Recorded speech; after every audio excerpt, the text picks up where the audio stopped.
রাত তখন 12টা। ধানমন্ডি থেকে 3টা ছেলে আমার অটোতে উঠলো, হাতে আইফোন, গলায় হেডফোন।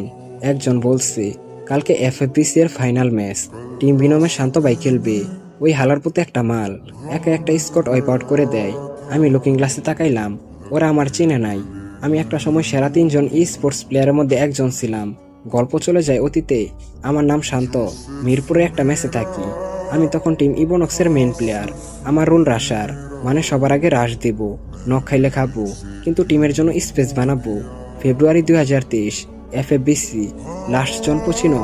আমরা 4জন, ওরা 4জন। দিলাম এক রাশ, চোখের পলকে 4টা শেষ। আইসিএল চিলাইয়া উঠলো, শান্ত ইজ দ্য বেস্ট। রাতারাতি ভাইরাল হয়ে গেলাম। ফেসবুক পেজে 50K ফলোয়ার, স্পন্সর আসলো 1xBet, মাসে 80,000। আমার আব্বারে ফোন দিলাম, এখন থেকে তোমার আর টাকা পাঠানো লাগবে না, এখন আমি নিজেই কামাই। কিছুদিন পর টিম বিনমের রায়হান ভাই কল দিল, শান্ত, মাসে 5 লাখ দিব, বাসা দিব, আইফোন 50 প্রো ম্যাক্স দিব, শুধু ইবনক্স ছেড়ে আমাদের টিমে আয়। আমি না করতে পারি নাই। 5 লাখ টাকা, আমার বাপের 6 মাসের ইনকাম। কন্ট্রাক্ট সাইন করলাম। 5 লাখ টাকা দেখে কাগজ ঠিক মতো পড়ি নাই। জুন মাসে বুঝলাম ফাঁদে পড়ে গেছি। কন্ট্রাক্টে লেখা ছিল 2 বছরের জন্য টিম বিনমের গোলাম। অন্য টিমে খেললে 20 লাখ টাকা জরিমানা এবং লাইফ টিম করলে 90% ইনকাম টিমের। আর সবচেয়ে খারাপ বিষয় হলো, টিম ম্যানেজমেন্ট যে কোনো সময় প্লেয়ার পরিবর্তন করতে পারবে। সেপ্টেম্বর 2023, এফএফবিসি মেইন ইভেন্টের প্রথম সপ্তাহ আগে রায়হান ভাই ডাকলো, শান্ত, তার পরিবর্তন করছি। আমি বললাম, কেন ভাই?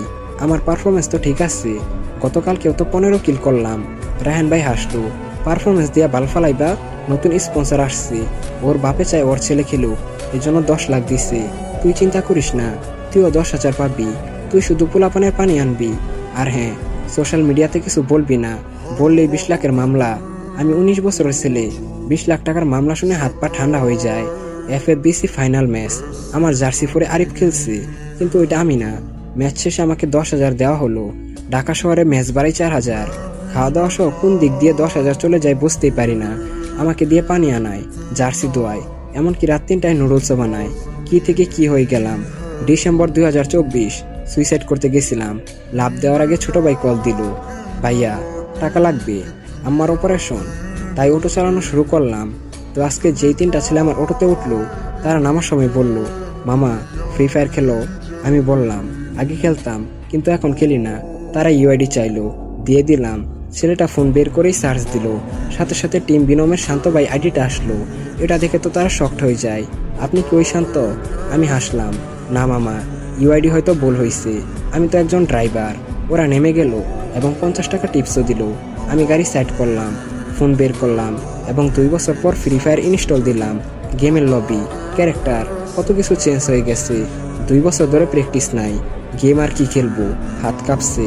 তখনই আমার ফোনে আননোন নাম্বার থেকে একটা কল আসে। আমি ধরলাম। ও পাশ থেকে বলল, আমি তানহা, এফএফবিসি এর নতুন অর্গানাইজার।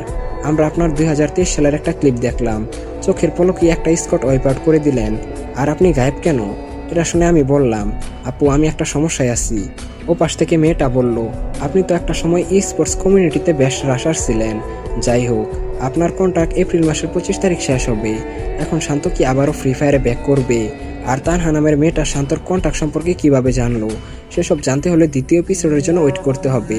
আর হ্যাঁ গাইস, এই ভিডিওটা তোমাদের কেমন লেগেছে সেটা অবশ্যই কমেন্ট করে জানিও।